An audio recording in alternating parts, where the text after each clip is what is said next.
Todos nós estamos muito chateados, porque a gente queria buscar a vitória e eu acho que a gente se dedicou, lutou e fez por merecer. Um outro sentimento que nos acompanha é o de injustiça, porque no primeiro tempo eles não chutaram sequer uma bola no gol e nós tivemos várias oportunidades. Então os jogadores se dedicaram, lutaram, fizeram tudo aquilo que foi planejado e a gente teve boas oportunidades de fazer gol, acabou não fazendo. Claro que a gente enfrentou uma boa equipe e nas oportunidades que eles tiveram eles acabaram fazendo o gol. Então eu quero voltar a frisar, o sentimento é de frustração pelo resultado, mas a calma na minha fala é na certeza de que nós estamos construindo algo que vai levar tempo, mas que a gente está no caminho certo. Eu acho que se a gente jogasse outras partidas contra essa mesma equipe, da maneira que a gente atuou hoje, com certeza a gente teria muito mais vitórias do que o resultado que aconteceu hoje. A gente está no início de trabalho, pouco tempo, temos aí talvez um mês, um pouco mais de um mês com a grande maioria dos jogadores, e a gente está falando de um time que já está praticamente um ano junto, de um time que foi campeão estadual no ano passado, que tem um projeto mais consolidado. Então, o sentimento de frustração tem que vir acompanhado dessa calma e dessa certeza de que a gente, claro, precisa evoluir, mas que a gente está no caminho certo.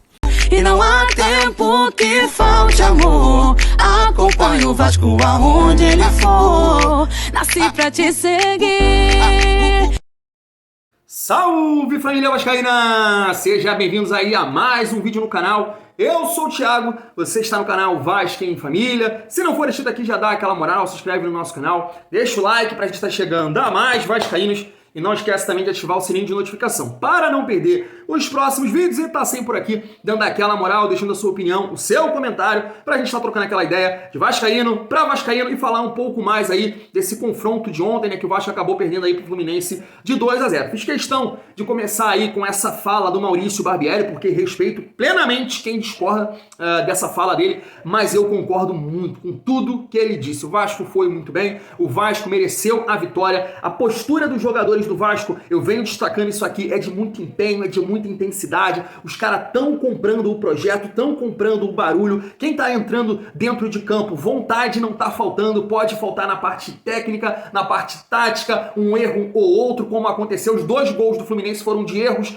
do Vasco, mas a vontade não tá faltando, e esse é o caminho. Essa é a postura que a gente quer do time do Vasco. Vai chegar mais qualidade, vai chegar mais recursos, mas essa postura não pode faltar nunca. E eu concordo plenamente aí com o Maurício Barbieri. O Vasco jogasse aí mais 3, 4, 5 partidas dessa maneira, dessa postura, diante do Fluminense, provavelmente a gente ia ganhar essas 5 partidas. Foi no acaso, a gente pode dizer aí que a gente perdeu pro Fluminense. Sem mérito nenhum, na minha opinião, do Fluminense. Foi nos erros ali do Vasco e no azar de a bola não ter entrado ontem, família vascaína. Mas o negócio é o seguinte, cara, eu quero trazer aqui 3 opiniões de jornalistas da ESPN que estavam analisando o jogo ontem, e eu fico assim, cara, como é que pode, né? O Vasco sai derrotado, a situação no Campeonato Carioca tá difícil, agora o Vasco tem que ganhar de todas as formas do Botafogo, mas parece que quem saiu vitorioso do Clássico ontem foi o Vasco. Porque aquele jogo ali, ele representa muito mais do que 3 pontos, né? É um início de projeto do Vasco, o Fluminense que vai disputar a Libertadores e mostrou muita fragilidade, mostra que tem um time bem limitado, bem fraco porque encarou o Vasco no início de processo, um Vasco cheio de garotos, né, como o Rodrigo, Barros, o Galassa, que provavelmente não vai ficar no Vasco nessa temporada, e mesmo assim o Vasco dominou. E aí eu quero passar essa opinião aqui, família vascaína, dessa resenha lá na ESPN, porque eu vi alguns comentários de torcedores do Vasco falando que falta muita coisa, tem que chegar isso, tem que chegar aquilo, o time tá ruim, vai cair no Brasileiro, e eu quero que a galera ouça essa opinião, e depois aqui eu vou deixar a minha, família. Liga só. É uma vitória do Fluminense importante pelo momento da rivalidade, importante para o time do Diniz ganhar confiança, mas ainda assim um Fluminense que voltou a demonstrar problemas. Meio de campo com pouca pegada, o jogo lá na frente encaixando pouco, o Fluminense com dificuldade de reter bola, errando muito em tomadas de decisão. A construção acontece, mas era um time pouco intenso e o Vasco se aproveitou disso. O Vasco com uma formação alternativa, diferente. O Barbieri, eu nem digo que ousou, porque ele observou as forças do Fluminense, um time que fica com a bola, um time que ataca, e tentou fechar o Vasco. Sem o principal jogador do Vasco na temporada até aqui, o Jair, que vem muito bem, ele fechou o meio com o Rodrigo, com o Cauã Barros, o Galassa, foi até uma surpresa na escalação, deixou o Alex Teixeira mais livre para encostar no Pedro Raul. E essa Gostou mais do Alex Teixeira hoje? Foi muito bem. Ele tá em dívida, né? Tem que recuperar prestígio. Mas tem evoluído jogo a jogo, fisicamente, então hoje voltou a fazer uma boa partida, encostando no Pedro Raul e deu muita liga. No primeiro tempo, o Vasco jogou melhor que o Fluminense. O Vasco, se tivesse de merecer um vencedor o primeiro tempo, seria o Vasco. Foram 10 finalizações, o Fluminense só chutou uma vez. Fábio trabalhando muito. Fábio muito bem, o chute do Peck de longe, o Fábio faz um milagre. Cabeçada também do Pedro Raul. Pedro Raul que participa bem do jogo, estava tentando ali, muito bem marcado, mas ainda saindo da área, tentando participar desse jogo intenso do Vasco, nem digo envolvente, porque o Vasco também houve ali, a gente vê esse lance, né? É uma falha de marcação, né, Renato? O Pumita. E ali o Cano ensaiou essa movimentação o primeiro tempo inteiro, de cair nas costas do lateral do Vasco e acabou funcionando, uma bola alçada na área, ele fica sozinho e essa liberdade pro Cano é fatal. Mas apesar dessa falha, o Vasco fez um jogo digno. O Vasco fez um jogo em que dá para se tirar boas lições, uma variação tática encontrada pelo Barbieri, jogando num 4-3-3. Um time que pode fazer um jogo de igual para igual contra um time que está estabilizado na primeira divisão, um time que tem um elenco melhor. Então isso conta muito para uma equipe que está nesse estágio do Vasco. Do lado do Fluminense, é uma vitória que o torcedor vai comemorar, evidentemente, pela rivalidade que existe entre os dois clubes, mas certamente o torcedor mais racional vai continuar com uma pulga atrás da orelha, porque o time ainda tem problemas. Do lado do Vasco, apesar da derrota, é um sentimento de uma equipe que conseguiu fazer um bom papel e, para esse jogo especificamente, o mais importante para o Vasco era desempenho, nem tanto resultado. E o desempenho aconteceu, principalmente no primeiro tempo, boa postura. O Barbieri acaba, não digo nem se equivocando, o Pedro Raul já tinha amarelo, poderia acabar tomando um vermelho numa dividida, numa saída de bola do Fluminense, mas foi uma substituição que não funcionou, acabou tirando a profundidade do Vasco, mas ainda assim está na conta de um técnico que está começando um trabalho que pode ser promissor. É isso, André. Então vamos lá. O Fluminense sai contente pelo resultado, mas o Vasco sai contente pelo desempenho, é isso? Falar em sair contente pelo desempenho depois de perder um clássico por 2-0 é para ar-condicionado, programa para nós aqui. Jogo. Né? Em outra situação, não dá para falar isso. Os jogadores do Vasco ainda não estão prontos para dizer isso, eu creio. A comissão técnica do Vasco e a torcida do Vasco em especial, que é basicamente só... Mas é o torcedor. Basicamente só emoção, como são as torcidas e elas têm que ser assim mesmo. Também não está preparada para nesse momento dizer mas isso foi bom, aquilo foi bem, o Vasco fez isso e tal. Mas eu concordo com a leitura do jogo que o Breyer acabou de mostrar. Inicialmente, boa noite a todos, boa noite aos nossos amigos e amigas, evidentemente. Mas o Vasco fez um primeiro tempo que fez por merecer uma vantagem no placar. E era uma questão de a diferença da clareza das ideias. Estava muito fácil entender como o Fluminense pretendia ganhar o jogo e muito claro como o Vasco pretendia ganhar o jogo. O Fluminense ao seu modo, os dois ao seu modo, mas o Fluminense bem característico, bem natural com o time do ano passado, os times dirigidos pelo Diniz. Aliás, o elenco melhorou do ano passado para esse ano, né? Mas isso não significa que o resultado da temporada do Fluminense vai ser melhor do que a do ano passado. Até eu me arrisco a dizer que não será. E isso não vai significar que o trabalho andou para trás. É que as pessoas precisam entender que tem muitos outros candidatos às mesmas coisas que o Fluminense pretende fazer nesse ano de 2023. E o Fluminense não faz parte do pequeno clube de times que pode sonhar com troféus em todas as competições. Sim. Mas voltando a falar da maneira como os times queriam jogar, o Vasco estava muito preparado para explorar o erro na elaboração do Fluminense e sair com velocidade. O Fluminense errou muito passe, especialmente do lado esquerdo, onde, por algum motivo, concentrou as suas tentativas de atacar. Enquanto o Vasco desarmou muito. E o Vasco desarmando e saindo, Gabriel Peck em todos os lugares do campo, oferecendo muito perigo, Fábio trabalhando, defesas importantes, Pedro Raul com chances. E era o típico cenário para o Cano, né? Mas inverso. Se o Vasco conseguir clarear uma jogada para uma finalização ou levar sorte dentro da área, como aconteceu no caso do primeiro gol do Fluminense, as coisas poderiam ter terminado com outro tipo de cenário e outro tipo de resultado. Ou se aquela bola do Pedro Raul no início do segundo tempo entra e passa rente atrás. Não dá nem para ver o espaço entre a bola e a traseira. A bola do Piton. É uma coisa impressionante. O cruzamento do Piton, cabeceio para baixo do Pedro Raul.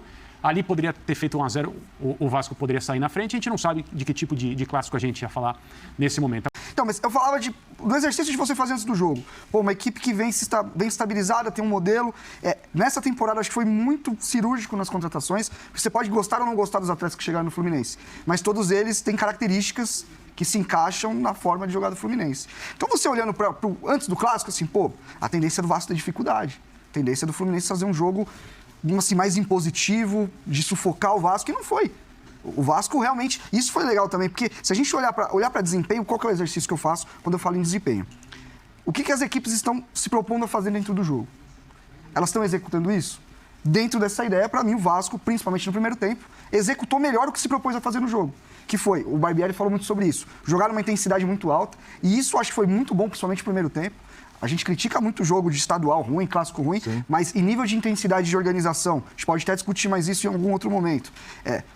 O jogo foi bom. Mas só jogou com essa intensidade porque botou a molecada ali no meio. Também.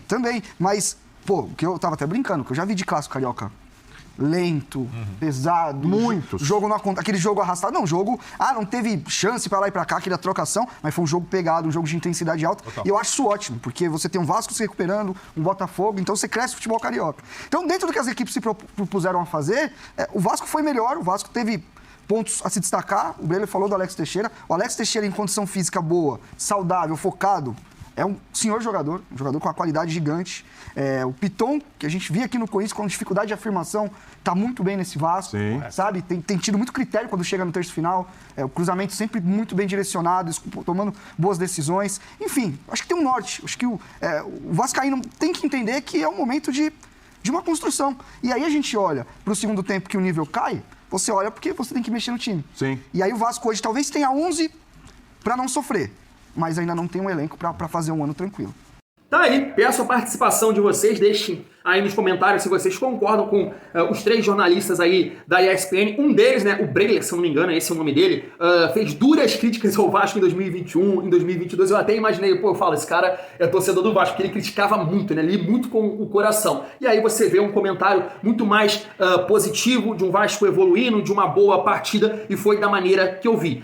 Dentro dos comentários aqui que eu vi no vídeo de pós-jogo ontem, né, falando que o Vasco ainda falta muita coisa, falta alguns reforços, isso vai chegar como estava o Capasso lá, a gente jogou sem o Jair, o Orediano que veio para ser titular vem no banco ainda pela condição física, então vai chegar muitas peças ainda. E aí, cara, o ponto que eu quero tocar com vocês, por essa ansiedade que eu já tive, e eu concordo com muitos pontos que a galera vem colocando, porque lá atrás eu falei, e eu não tiro isso, o Vasco precisa de no mínimo aí 16, 17, 20 reforços. Por quê? Porque a gestão de merda deixou uma herança de terra arrasada. Pouquíssimas coisas dá pro Vasco aproveitar. Essa é a herança da gestão de merda que a SAF tá pegando aí e construindo. Eu sei que tem algumas vezes opinião política, algum questionamento dentro do que o Josh falou lá atrás, mas a gente precisa pensar que o Vasco está em evolução, o Vasco mostrou muitos pontos positivos. Um foi a variação tática que o Barbieri fez, jogando com 3 volantes, o time estava encaixado, marcando pressão com intensidade. A gente tem que analisar esses pontos positivos. E outra, quando eu olho no cenário geral do futebol nacional, do Campeonato Brasileiro da Série A, que a gente está preocupado, a gente tem que realmente fazer um campeonato tranquilo, seguro, quem sabe beliscar uma pré-Libertadores. Tem outros times que estão passando por o que o Vasco está passando, por essa falta de opção. Porra, o Corinthians, que tem um time pronto, um time que a maioria ficou do ano passado, quando o Renato Augusto sai, o time acaba. Quando o Yuri Alberto sai, acaba. Quando o Roger Guedes não tá bem, o time acaba. Ou seja, não tem peças de reposição à altura. E isso eu posso estender para São Paulo, para Santos, para Bahia, para Cruzeiro, para Internacional, que estão fazendo aí jogos bem sofríveis. Então a gente tem que analisar também dessa forma. Cara, aqui nos últimos anos, meu canal, a gente vem sofrendo muito, né? 20, 21, 22. Eu fiz duras críticas aqui. O Vasco não prestava porra nenhuma, nada de bom tinha no Vasco. Agora a gente tá vendo o início de trabalho. A gente tá vendo as coisas acontecer. Vascaíno, o Vasco tá jogando bola. O Vasco tá jogando bola. Há quanto tempo você não vê isso? O Vasco jogando bola, criando oportunidades, dominando, não só jogando lá atrás como um time pequeno. O Vasco está jogando bola, a gente precisa entender isso e acreditar nesse processo. Eu sei que tem muita gente contrariada, mas hoje o Vasco joga de uma outra forma. Essa é a minha maneira de pensar, o meu posicionamento aqui de torcedor, família. Eu sei que até antes agora de gravar esse vídeo, eu tava lendo o Twitter, se eu não me engano, do Sérgio Frias, né? E aí ele comentou que o Vasco vem aí com a sua 9ª derrota seguida em clássicos. Porra, isso é patético, isso é muito triste. Mas isso também é fruto, como eu venho falando aqui, da herança que essas gestões de merda deixaram. E eu não digo aqui herança financeira, não, eu digo de elenco. De jogadores. O Vasco ficou com pouquíssimas coisas para aproveitar e isso leva tempo, demanda tempo pro Vasco. Vamos trazer 20 jogadores de uma hora para outra? Não, pô, os clubes estão ligados que o Vasco hoje tá com uma condição financeira, né? O próprio jogador também dificulta ali, querendo salário, então isso demanda tempo. Claro que tem que chegar um jogador diferente, claro que tem que chegar mais opções, mas o Vasco tá no caminho. Fico com esse discurso aí do Maurício Barbieri. E quando eu olho pro cenário do futebol nacional, também vejo outros times tendo esse problema. Não é um caso específico só do Vasco. Claro que na parte de gestão, Paulo Brax, Abel, a 777 tem que resolver isso o mais rápido possível para o Vasco ser competitivo no Campeonato Brasileiro. Mas tem outros times sofrendo sim com isso também. Então, família vascaína, a derrota me incomodou, fiquei muito triste, o Vasco não merecia, pela questão também do Campeonato Carioca, que o Vasco tem que classificar para ter mais jogos decisivos, mas eu fico aqui, repito, com o discurso do Maurício Barbieri. O Vasco tá no caminho certo. tá no caminho, eu acho que tem que ter mais apoio nesse sentido, família vascaína, pelo menos aqui é a minha maneira de pensar. Chega daquele Vasco medíocre que 2020, 2021, 2022. Ontem o Vasco perdeu, mas jogou muita bola e eu acho que a tendência é melhorar e o Vasco jogar muito mais. Família vascaína chegando as peças, chegando os reforços e tendo mais tempo de trabalho aí com o Maurício Barbieri. Eu vou ficando por aqui, tamo junto e é muito bom ser Vasco.